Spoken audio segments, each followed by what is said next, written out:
El título de charla de hoy es Si Aristóteles hubiese guisado o el saber también entra por la cocina, y obviamente viene el título en parte del epígrafe que dice completo: si Aristóteles hubiese guisado, mucho más hubiera escrito, y es como muy agudamente reconocieron las personas que diseñaron esa hermosa invitación, una cita de Sor Juana Inés de la Cruz en la respuesta de la poetisa a la muy ilustre Sor Filotea de la Cruz.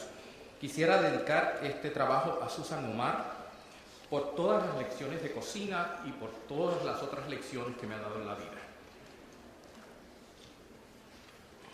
Primero, aprender y enseñar. Dar las gracias por la invitación que el Senado Académico y el señor rector de este recinto universitario me ha hecho no es tarea fácil. No lo es porque no hay forma de igualar mi expresión de agradecimiento a la magnitud del honor que se me confiere. Tampoco lo es porque la oportunidad de estar aquí con ustedes me pone en una situación en que nunca antes había estado. Por supuesto que he dado conferencias anteriormente en mi carrera universitaria, carrera que comenzó para mi ventaja y honor en la Universidad de Puerto Rico hace más de 40 años. ¿Por qué se hace tan difícil, pues, el agradecimiento?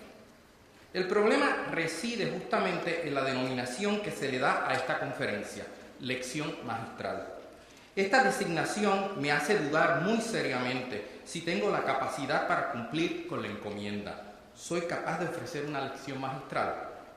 Confieso que la tentación de poder estar aquí con ustedes hoy, con amigos y colegas que conozco desde mis años de estudiantes en Río Piedra, y con otros cuyo renombre, aunque no su persona, me eran conocidos, fue lo que me llevó a aceptar la invitación desde el momento en que me llegó la primera noticia en un mensaje electrónico de Isabelita Garavita.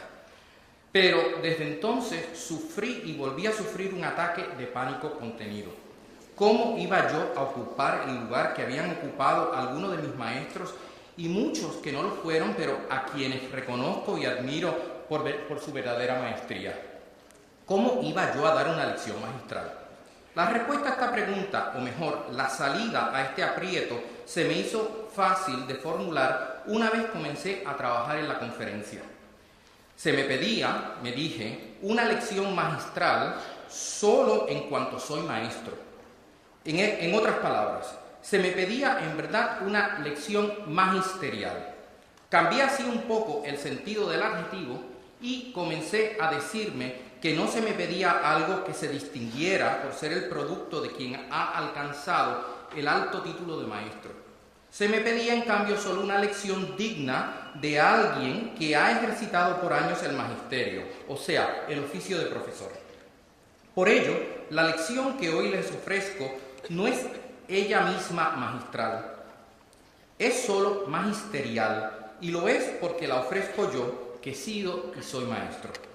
Solo así pude enfrentarme a la pantalla en blanco y comenzar a escribir. Solo entonces logré la calma suficiente para pensar en otra idea que me ha valido para sobrevivir durante toda mi carrera universitaria. Y es probablemente la única lección magistral que les puedo ofrecer hoy a los jóvenes alumnos que me escuchan. Esta lección es muy sencilla y profunda, aunque parezca absurda. La mejor manera de aprender es enseñar. Más que una contradicción de acomodo o una aporía con fines picarescos, esta es una paradoja muy práctica. Repito, la mejor forma de aprender es enseñar.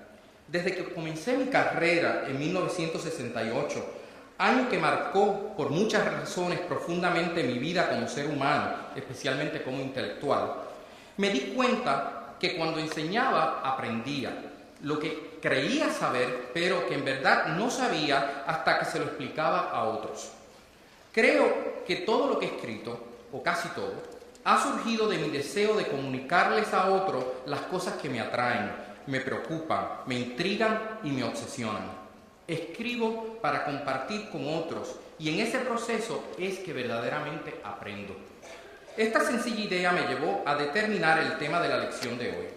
Decidí compartir con ustedes un ejemplo de la forma en que aprendo. Y por ello, como ya dije, aprendo enseñando. Aprendo cuando adopto la persona del maestro. Recordemos el origen de la palabra persona. Nos dice nuestro siempre fiel Corominas que persona era la máscara que se ponían los actores del teatro clásico. Máscara que escondía una especie de megáfono que les permitía proyectar mejor la voz para sonar, personare, persona, personaje. Y así es. Cuando damos una clase, nos ponemos la máscara, asumimos la persona del maestro. Pero comenzamos a usar la magisterial máscara del magisterio desde que nos aislamos del mundanal ruido para organizar las ideas que vamos a exponer más tarde frente a nuestros alumnos. Para explicarle de forma más efectiva estas ideas, que si solo las expreso de esta manera pueden caer en la abstracción o peor en la vaguedad, déjenme presentarles un caso concreto de cómo he ido aprendiendo porque me he visto obligado a enseñar. Para poder hacerlo, tengo que ser un poco autobiográfico y por ello les pido disculpas. Número 2. Saber y sabor. Me remonto al ya lejano 1971. Era yo entonces un pobre estudiante graduado del Departamento de Estudios Hispánicos de la Universidad de Puerto Rico en Río Piedras. A la vez, enseñaba una sección de un curso de introducción a los géneros literarios y me desempeñaba como ayudante de cátedra de Francisco Manrique Cabrera, el autor de la que usualmente se considera la primera historia de la literatura puertorriqueña. Lo poco que ganaba con ese empleo era la totalidad de mis ingresos, porque ya había declarado mi independencia económica de mis padres, quienes solo me habían podido costear mis estudios de bachillerato. Como todo pobre estudiante graduado, me paseaba frecuentemente por las librerías, pero con muy poca frecuencia podía comprar alguno de los libros que golosamente examinaba. Un día, casi al final del año académico 1970-1971, hace unos 35 años, vi en una de esas excursiones bibliográficas un libro que se acababa de publicar. Se titulaba El cocinero puertorriqueño y era una nueva edición del que se suponía que fuera el primer libro de cocina o recetario boricua. Esta nueva impresión aparecía bajo el sello del editorial Coquí y con un prólogo de Emilio M. Colón, el director de dicha empresa. En la introducción, decía que el libro había aparecido originalmente en 1859, que había una segunda edición y que solo se conservaba un ejemplar de la tercera, 1890, publicada en Puerto Rico en la imprenta Acosta, la más importante casa editorial boricua del siglo XIX. Colón nos informaba que no se conocía ningún ejemplar de la primera edición, pero que sabíamos que había aparecido en 1959 porque un erudito mayagüezano, Manuel María Sama, publicó en 1887 una bibliografía de libros puertorriqueños donde nos informaba de ella. Si la de 1890 era la tercera edición, debió aparecer una segunda, pero no sabemos cuándo apareció. Hoy solo tenemos una copia de la tercera edición que se conserva entre los libros raros de la colección puertorriqueña de la Biblioteca Lázaro en Río Piedras. La edición de 1971, la que yo golosamente manejaba, era pues la cuarta y la hojeé con avidez en las librerías, pero no la compré porque no tenía dinero. Eso sí, la puse en la lista mental de libros que tenía que adquirir algún día. Por 4 años más continuaron los míos como pobre estudiante graduado. Cuando comencé a trabajar, el libro ya no se conseguía. Así que me olvidé del cocinero puertorriqueño hasta hace 2 años, cuando apareció la quinta edición. En un viaje a la isla, la hallé y no titubeé un minuto. Compré una copia y la devoré. Y aquí el verbo es muy apropiado. La lectura abrió muchas puertas y suscitó muchas preguntas. ¿Por qué si hubo 3 ediciones de este libro en el siglo XIX, solo tenemos un ejemplar de la edición de 1890? ¿Quién fue el autor o la autora de este libro tan popular que mereció 3 ediciones, caso único en nuestra historia editorial? Ningún otro libro boricua del siglo XIX tuvo tantas en espacio de 21 años. Ni El Jíbaro, ni La Charca, ni la poesía de Gautier Benítez. Todos clásicos desde su aparición. Este fue obviamente un libro muy popular. ¿Por qué entonces sabemos tan poco del mismo? El saber sobre el sabor no se concretaba en conocimiento, se difundía en dudas y habría que aclarar por qué. Número 3. Cuba y Puerto Rico eran. Estas preguntas me llegaron a comenzar una investigación sobre nuestro primer recetario, pero no sabía por dónde comenzar. La clave para iniciar la pesquisa me lo ofreció el editor de la 5ª edición de El Cocinero Puertorriqueño, José Carvajal, quien dice en el prólogo a esta que había un libro paralelo al nuestro en Cuba, el Manual del Cocinero Cubano, y que este había aparecido en 1856, 3 años antes que el nuestro. Pero José Luis Díaz de Villegas, un entusiasta comentarista de la cocina caribeña, dice en otro texto que nuestro primer libro de cocina era meramente una adaptación del libro cubano. Ni Carvajal ni Díaz de Villegas explican cómo llegaron a estas observaciones. Pero este dato me llevó a buscar una copia de ese otro recetario antillano. Exploré los catálogos de cuanta biblioteca caribeña, estadounidense, latinoamericana y española al que tuve acceso a través del Internet. Nada hallé. La fuente más obvia era la Biblioteca Nacional José Martí de La Habana, pero esta no tiene un catálogo en línea. Así que me aventuré a enviar un correo electrónico a esa institución con la esperanza de que alguien me respondiera. 3 semanas más tarde recibí la añorada respuesta. Se me informaba que la biblioteca tiene una copia de la 2ª edición del libro de 1857. Pero lo que me hizo saltar en la bañera como un Arquímedes cualquiera fue que la gentil y colaboradora bibliotecaria cubana me daba el título completo del libro que todos sus estudiosos llaman solamente Manual del Cocinero Cubano y que dicen es anónimo. Ahí estaba, en el correo electrónico que recibía de Cuba, el título completo del recetario, y cito: Manual del Cocinero Cubano, repertorio completo y escogido de los mejores tratados modernos del arte de la cocina por don Eugenio Coloma y Garcés. ¿Por qué nadie había dado el título completo? ¿Por qué solo había dado la primera parte? Creo que muy pocas personas han vuelto a estudiar este texto y que solo citan el título por otras fuentes y de manera incompleta. Pero, ¿quién era este señor de 2 apellidos unidos con una aristocrática conjunción que se había dignado a publicar el primer recetario cubano? ¿Qué relación existía de verdad entre este y nuestro primer libro de cocina? Al menos ya tenía una nueva clave. Sabía quién había escrito o recopilado el primer libro de cocina cubano, libro que ya algunos emparentaban con el nuestro. Este nuevo dato me llevó a una nueva pesquisa bibliográfica y a enterarme por una mínima nota de la vieja enciclopedia ilustrada de Espasa Calpe que Coloma y Garcés fue un español que vivió gran parte de su vida en Cuba, no sabemos sus fechas vitales, y que publicó todo tipo de manuales, incluyendo uno de Derecho que se utilizó como libro de texto en la Universidad de La Habana hasta principios del siglo XX.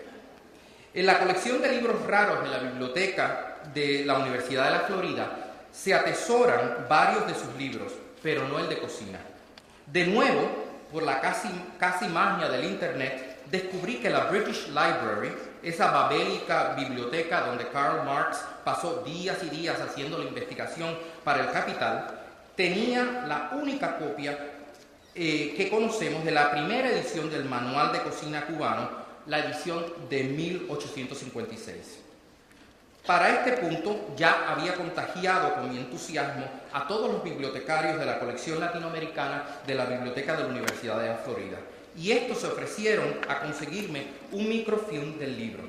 Se pusieron de inmediato en contacto con los colegas británicos y a la semana recibimos un correo electrónico que nos aclaraba que no podían enviar un microfilm porque en un bombardeo alemán durante la Segunda Guerra Mundial, la única copia del manual del cocinero cubano que atesoraba la British Library se había quemado junto con otros cientos de joyas bibliográficas.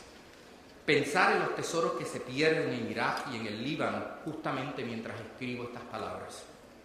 Como el gobernador del estado de la Florida, hermano del señor presidente de los Estados Unidos, ha pasado una ley que prohíbe que los profesores de la universidad de su estado, entre los que me encuentro, viajemos a cualquier país enemigo, léase Cuba, para hacer investigación, por el momento ver el libro en la mano se me hacía difícil.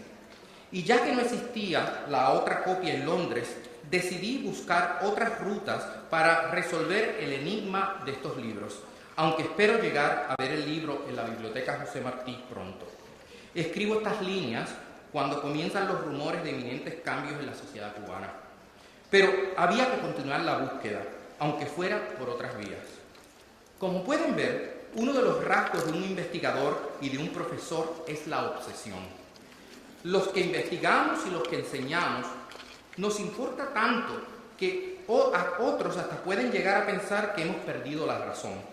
La razón de la sinrazón nos convierte en Quijotes del conocimiento y de la enseñanza.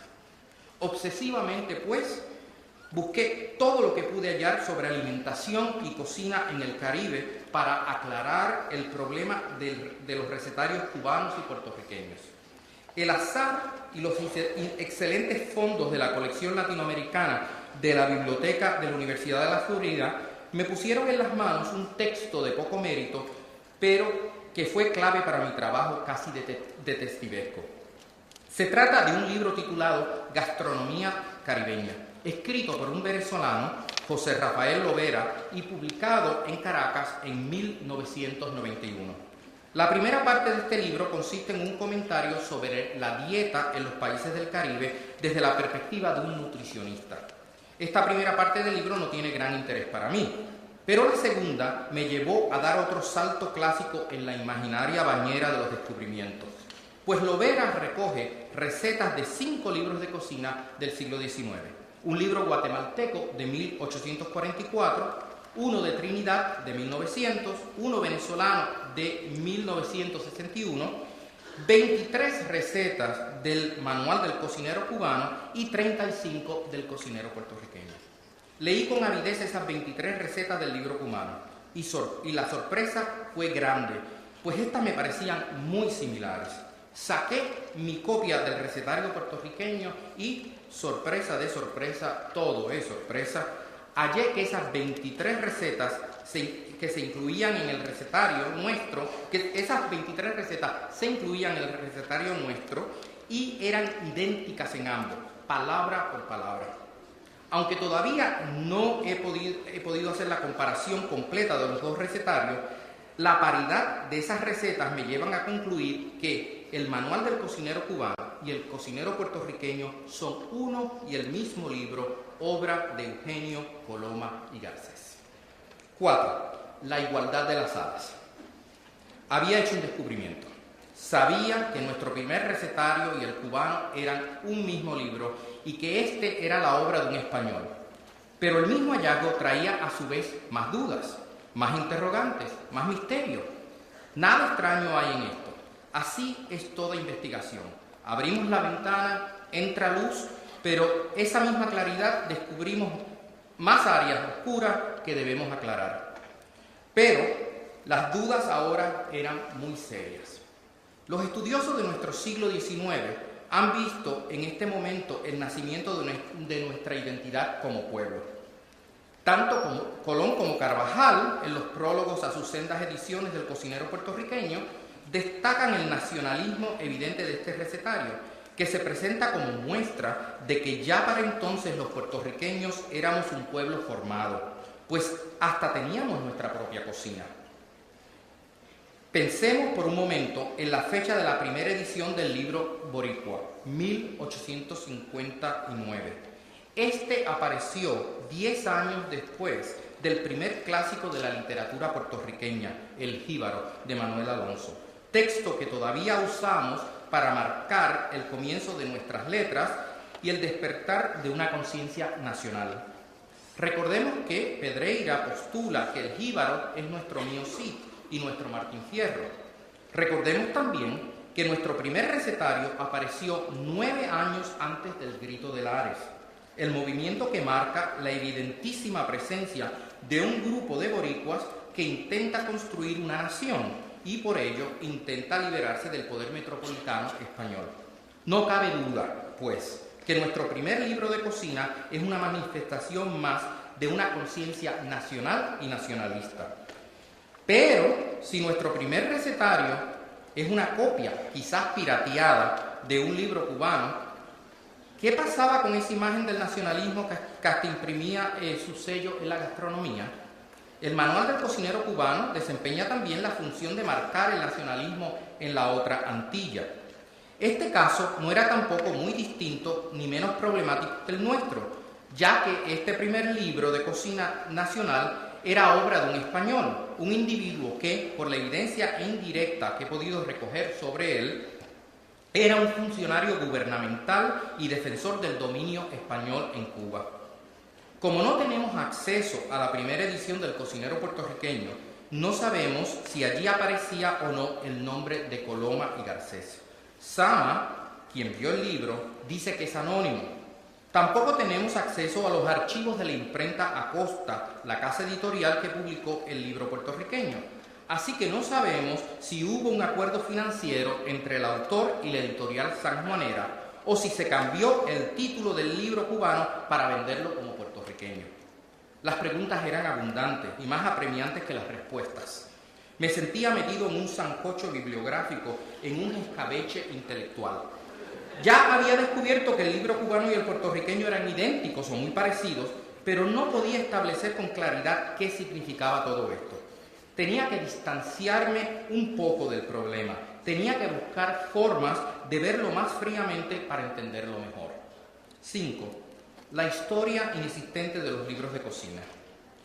Para cobrar distancia de mi investigación, para entender mejor el sentido de lo que estudiaba, decidí aprender algo más sobre los recetarios o libros de cocina. Descubrí, para mi asombro, que poco sabemos sobre estos textos.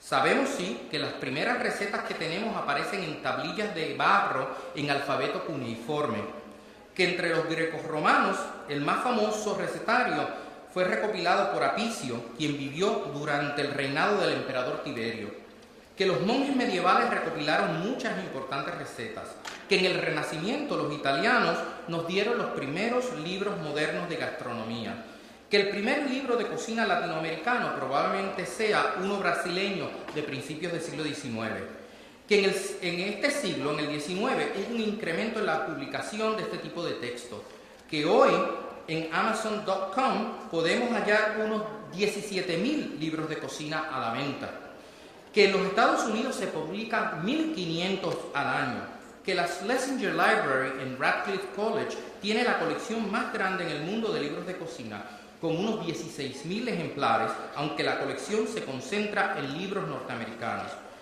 que muy pocas bibliotecas le prestan atención debida a los libros de cocina, y que no tenemos una historia ni un verdadero análisis de estos. Probablemente no hemos explorado este campo del saber y del sabor porque es un ámbito tradicionalmente asociado a lo femenino. Susan Leonardi, una de las mejores estudiosas de los libros de cocina como textos narrativos, se pregunta retóricamente si el dedicar su trabajo a estos textos no la desacredita ante los ojos de sus colegas, especialmente ante los ojos de los colegas varones. La misma pregunta me la he hecho y me la sigo haciendo. ¿No creerán mis colegas varones y hembras, y ustedes, que he perdido la razón y que por ello he dejado de estudiar novelas y poemarios para irme a divagar sobre los libros de cocina? Es que tendemos a despreciar estos textos porque los concebimos como algo de poca monta. Recientemente ha habido intentos de ver los recetarios y la cocina en general como un ámbito de mayor relevancia, aunque a veces persisten en esos intentos la visión de lo gastronómico como algo que nunca cae en el centro de la discusión intelectual. Escritoras como Laura Esquivel, y tomo solo un caso muy conocido, han tratado de darle a la comida y a la cocina un lugar privilegiado, aunque al intentarlo identifican ese mundo por lo intuitivo y la magia. Pero esa táctica de revaloración queda un tanto desvirtuada por la imitación del realismo mágico en el caso de Esquivel. Mi investigación sobre los libros de cocina me dejó con pocas pistas para continuar mi trabajo. Me di cuenta que este está aún por estudiarse a fondo y que debía tener algo de cuidado al acercarme a estos textos porque son productos de gente que escribe sobre comida desde la abundancia y desde el deseo de innovación. En la inmensa mayoría de los casos, escriben, leen y consultan los libros de cocina los que tienen más que suficiente que comer. El cocinero puertorriqueño obviamente no era lectura de las jíbaras de Calley ni de las negras de Cangrejo, sino de las señoras burguesas de San Juan y de Ponce. Los libros de cocina son el producto de una sociedad letrada que quiere sistematizar y controlar todo su mundo, hasta la alimentación. Y por ello están escritos por y para la burguesía, que vive en la abundancia y quiere dominar y marcar su ambiente. Estos libros no representan un retrato fiel de la realidad gastronómica de un pueblo. Por eso, para saber cómo comían los puertorriqueños en 1859, tenemos que buscar otras fuentes, como los diarios de viajeros, las listas de importación de comestibles y los libros de cuenta de los comerciantes. Por ello, el trabajo de Berta Cabanilla sobre la historia de la alimentación en Puerto Rico sigue siendo una herramienta útil para conocer nuestra historia gastronómica. Paréntesis. Aclaro que no he podido leer una reciente tesis doctoral sobre la alimentación en Puerto Rico, escrita por el profesor Cruz M. Ortiz Cuadra. Quizás este trabajo aclare alguna de mis dudas. A los libros de cocina nos tenemos que acercar con el mismo cuidado y temor con que los psicoanalistas freudianos se acercan a los sueños de sus pacientes. Pues el recetario no dice directa ni claramente cuál es la realidad sobre la alimentación en un momento, sino cuáles son las fantasías y las obsesiones de los comensales de un periodo. Imagínense que un investigador del futuro quisiera describir lo que hoy se come en Puerto Rico y para ello usara los recetarios de Giovanna Heike. Además de creer que los puertorriqueños escriben un español casi macarrónico, el cuadro que pinta sobre nuestra alimentación estaría no completamente errado, pero no sería fiel a la realidad. De todas estas dudas y preocupaciones, volví al cocinero puertorriqueño. Sexta y última parte, para crear la nación. Por cuestión de tiempo y de tácticas pedagógicas, no puedo compartir con ustedes todos los descubrimientos que he hecho hasta el momento sobre nuestro primer libro de cocina. Pero sí creo importante ofrecerles una de las claves que me sirvió para entender mejor el sentido y la importancia de este curioso libro sobre el cual tanto nos falta estudiar. La clave me la ofreció Benedict Anderson, el sociólogo estadounidense que ha dado un libro que nos ha servido para entender mejor el proceso de formación de una nación, proceso que él ve como el de imaginarse una comunidad. Anderson, en el fondo, sustenta sus ideas en las que ya Ernst Renan nos ofrecía en el siglo XIX en un breve y conciso ensayo que revela tanto sobre el proceso de creación de una nación como los muchos libros que se han publicado posteriormente. Pero Anderson nos hace ver cómo se da este proceso de invención o imaginación de una comunidad compartida. Según él, la nación surge cuando un grupo de intelectuales comienza a establecer y compartir unas lecturas canónicas y van imaginando su comunidad a través de ella.